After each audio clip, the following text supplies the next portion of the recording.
this is what I want to do with our time.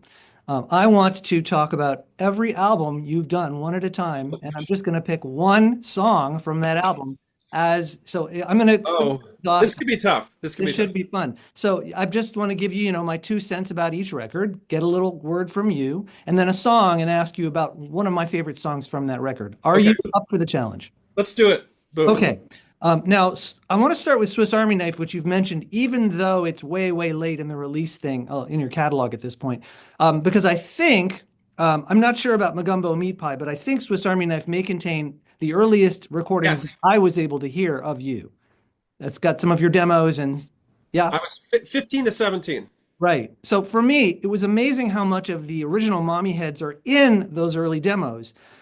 Even then, there's the same kind of ambiguous but effective lyrics, the same unusual meters and polymeters, the same great strong song structure, same textures even. But there are things that are different. Now, I want to know if you'd like to describe the differences first, or if you'd like me to describe them first. Whatever you want. You start with you, and I'll let you know if it's working. Okay, well, I don't want to talk too much on your interview, but I will tell That's you what fine. my observations are. Yeah, yeah. Okay, first of all, your kids, right? So I'm thinking about like writing about sex before you have it. You never write that way again. It's just not possible. And of course, having sex as a 50-year-old married man, that's even crazier. You can never go back after that. So there's this thing in your writing that it's just not replaceable. You can't pretend you don't know what sex is like. I So, know where you're going. right, there's that thing in the music, that I Yeah, think the nipple song is probably what I'm yeah. thinking. Undress, or I think you could say undress me with your golf ball. Right, right.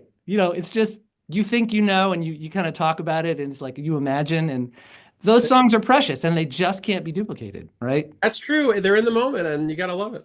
Yeah.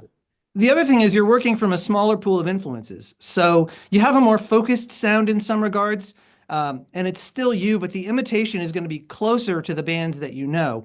And so you got the urge to sound different is stronger. So both you sound more like your influences and you try harder not to sound like your influences. And the response to influences is different. Like I told you, I'm listening to Billy Joel very differently now than I did when I was 15.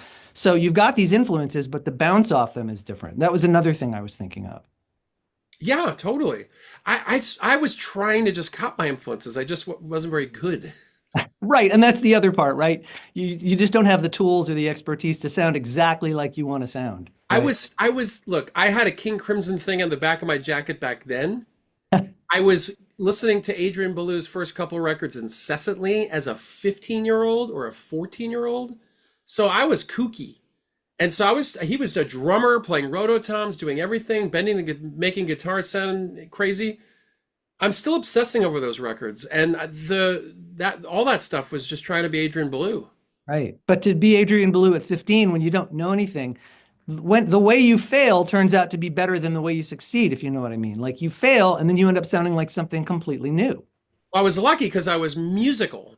Right. So I had somewhat of a net, but I was not making the grade on any of the chords I was trying to do or the melodies. I was just flailing, and luckily I flailed okay.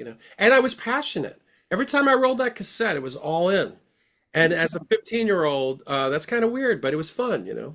No, no, it's perfectly true. It's evident. It's all there. That's one of the things that remained current for all your records. That passion is always evident, and it's really a joy. The last thing I noticed is there's less baggage. There's more self-delusion. There's a more of a willingness to believe that what you're doing is either worthwhile and maybe you're going somewhere, or maybe you're just thinking that it's just more fun. Either one of those things. So you take more risks. There's just kind of a purity to your thought process back then. Well, I didn't have a drum set, so the kick drum was a mic in between my beds, and I'd hit it with a mallet. So I was boom, boom, everything that I had bowls and there was no drums, maybe one snare drum. Yeah. The bass was a K bass that barely stayed in tune, and I had a decent guitar, but everything was household items. So it was a complete and utter chemistry set, and this desire to make my favorite record that I just listened to with household items. Yeah. And that in itself is artsy and cool, but because I was deprived of having a Abbey Road at my fingertips as a 15-year-old, and that's fun. So were you But I was motivated upset. Like I wished I had Abbey Road. were you motivated more by fun or were you motivated more by that sense of I'm going to be one of those guys? Well, I didn't know what I wanted to be, but I knew that I wanted to make a piece of art as good as I Am the Walrus or Elephant Talk. I felt, and I think a lot, you're floating down a river called denial. Like, I can do that. Of course I can do that. Right. Why not? Why should they only be able to make Elephant Talk? Why can't I do that? And you just go into it, and you're young, so of course, you're going to try it. The problem I have with most of humanity is a lot of people give up too soon. And they go, well, I tried and it didn't work. I didn't make money from it. And I think that I never made money up until the Geffen record, but I couldn't help it. I had to do it.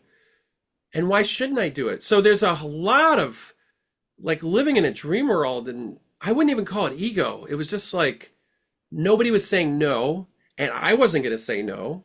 I'm not going to look in the mirror and go, you can't do that. Some people have that for business, and they build, massive companies. For me, I can do Walrus. Why not? I'm still that way. Yeah. So for me, the ultimate thing about songwriting is here's a void. You look into it, you see black, and when you see yourself in a way that feels honest, you got a song. Wow. And if you see black, you're like, well, maybe I'll become a therapist, or maybe I'll become, a banker. And when you don't see yourself, that's when you're like, I need to go somewhere else where I could see myself back.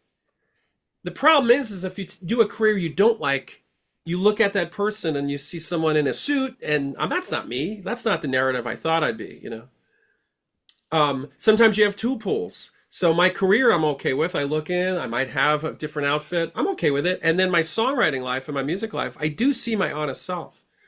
And it's for me, that's a fulfilling life. To look into an abyss, which is scary. What's in there? I don't know. And actually see an honest version of yourself. It's a really fun, scary thing to do with your time. But when you listen to a song and you're crying or laughing, or you're like, oh my God, that's incredible. You see yourself in that abyss just as strong as the writer did. So I look into that abyss for an Elvis Costello song. I may see Elvis looking at me or me looking at me back, but it's honest. And that's great art. He gives it all up. The problem is you meet these people, they're uptight, they've got neuroses, they're germaphobes. You're like, don't ever meet your heroes. But when it comes to their art process, it's so clear. Like when you hear a John Lennon song, you see yourself, you see him, you could see anybody. It's the pool that reflects humanity back. And that's great art. That's what art is supposed to do, at least for me. In 1989, Fang Records picked you up. You were still in high school. You worked with Chris Rail and made the album Acorn. How and why did you team up with Rail? Life in a Blender. We really love them. And Don said, oh, he got a cassette and said, you should talk to Chris. Met Chris, gave him our demo, and Chris was the best mentor a band could have. We were teenagers. He might have been, he was 5 years older, but he seemed like so mature. He had his own apartment and a job. So smart, so supportive, so patient. He didn't feel like New York. He felt like Maryland or somewhere other. He put on the New York vibe to make us feel good, but just had all these traits that seemed alien and all good. And I was like, whatever you want to do. He would put shows together. He was the center of our scene. And we all needed him and loved him back then, and we still do. And you can't find a fault with the guy. Just an amazing guy. So we were happy to be on Fang. Trust me. How did that relationship end? Why didn't you stay with them? Oh, we moved away. We went to California. Oh, okay. And, when you're at that age and you're a band, whatever's in front of you. If we'd stayed in New York, we'd still be on Fang right now. That's funny. But He it's a loved lot. you too. What's that? Yeah. Loved you too. He said so. Yeah, it's all what's right in front of you. It's like your next meal. We stopped eating pizza and we started having burritos and like avocado for the first time. And so we got to California and it was a whole different vibe. Everything was different. Before we leave Okay. April Swiss Army Knife, Cactus Farm is the song that I chose from, it's on both records. And it's the one I'm talking about, which is, you know, it is, I think, representative of how you haven't changed that much in terms of it's got everything that all your other albums and songs have. And it's kind of impressive that it does. I have to say, I'm like, where's the development here? You just came out of the womb great. How is that possible? Well, Jan Kotek, the original drummer, was such a naturally gifted drummer. Oh, just you couldn't take your eyes off him when he played. He had this droopy way of playing, like ooh, But he was like as good as Stuart Copeland for us, and we adored Stuart Copeland or Neil Peart. And he just was an artist, and he's a big part of that song. And Matt and I had a love for Up on the Sun by the Meat Puppets. It just felt warm and fuzzy and very Arizona. And Cactus Farm. We had this dream of going to Arizona and just walking through the desert and making music. And we loved Captain Beefheart, and he was like a desert guy, Yeah. California desert. And Zappa and the Mothers were kind of out there, San Bernardino, whatever. And so we fused New York artsiness with Meat Puppets desertiness on that song. And it feels there's a part on the end where it feels like Scriabin on steroids, and it's like a math equation. And we were contemporaries at the time with Slint, a band that had just mythical. But they had that thing where you never knew where the one was, and it was just all over the place, but beautiful. And their record came out when our record came out. Somebody had met the guys in Pavement. I remember they were fans of ours, but they were DJs at college when they got Acorn, and they were like, we spun that a lot, and that was a nice compliment because we felt like it was a little rinky dink when you listen to Nirvana now and these raw, operatic. It was like White Snake put on flannel. If you listen to Cloverdale or Coverdale Page in '89, it was basically Soundgarden. And so the guys in pickup trucks liked it. And we just felt very rinky dink. But to have a band like Pavement say, oh, yeah, we spun that a lot, it was nice. And it had some life, that album, and I'm proud of it. Yeah. Well, I want to move to the next one, Coming Into Beauty in '92, which you recently re-released. I want to preface my talk about this album by talking to you about another album that changed my life, one you'll be familiar with. When I was about 11, I think I heard songs from XTC's English Settlement for the first time, and I didn't know what had hit me. I just couldn't understand what I was listening to. And it took me a while, a good 3 or 4 years, to find them again, because in those days, you'd hear a song on a cassette tape and it was gone and you could never find it. When I finally found them and listened to the whole album, it just changed my life. I just thought, I've never heard anything like this. And I had a strange experience with it because I thought that album was going to be what XTC was like on all their records.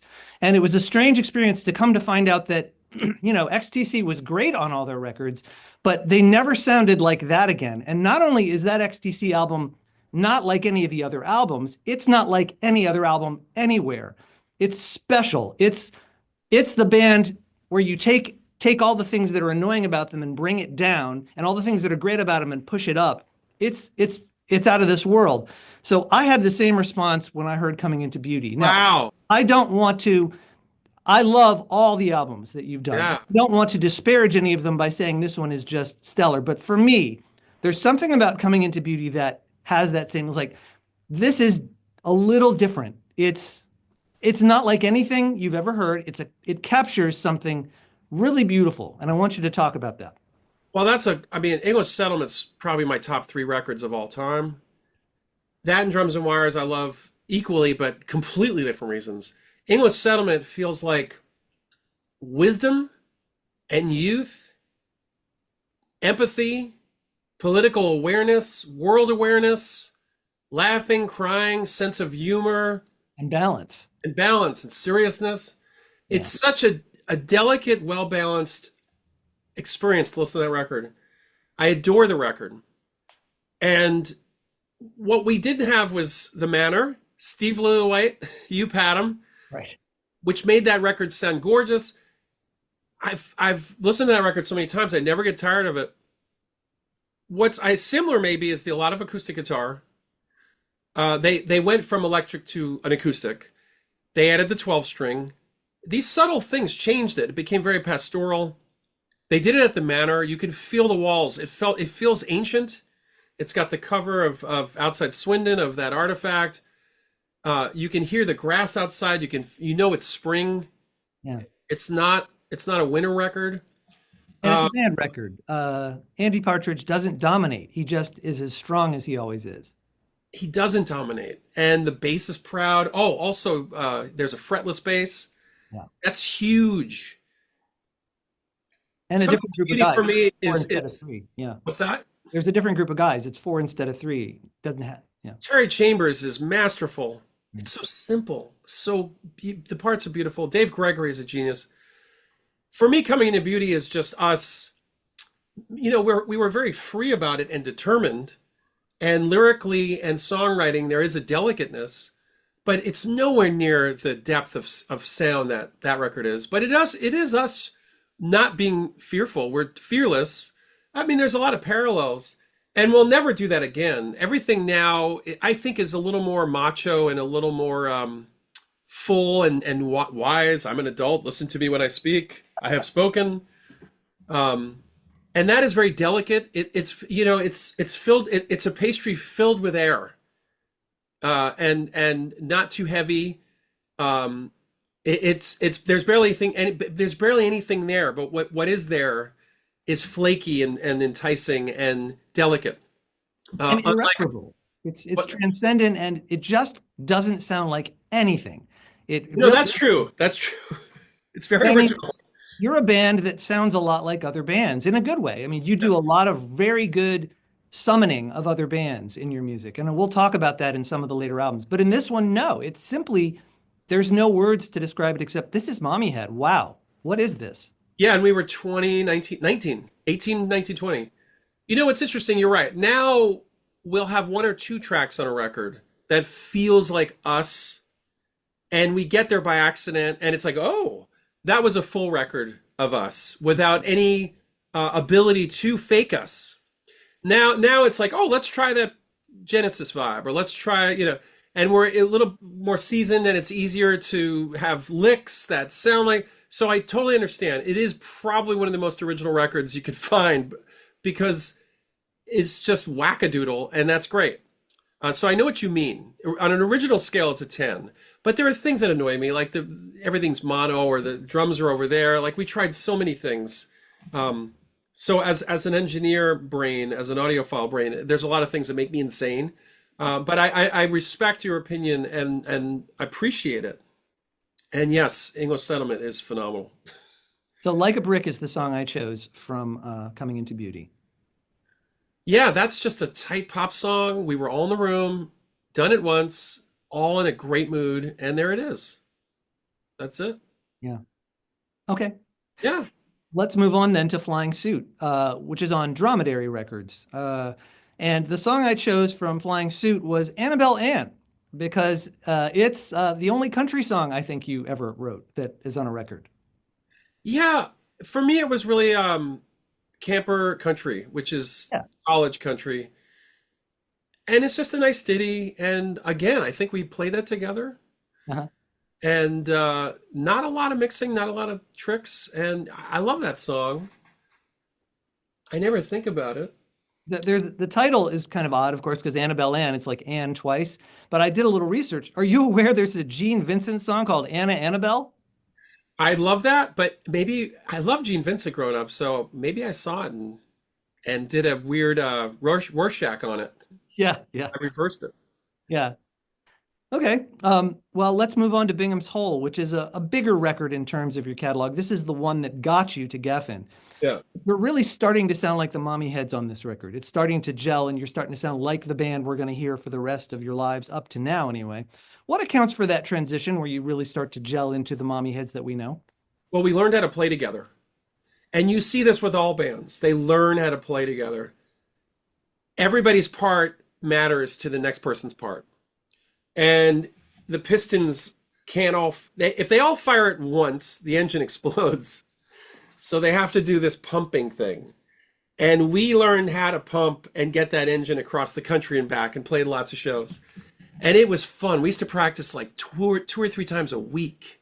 Everything else was extra, superfluous. It was practicing and playing and recording. And we were very proud of that record. And anyone who heard that band live or heard that record thought, oh, they're going somewhere.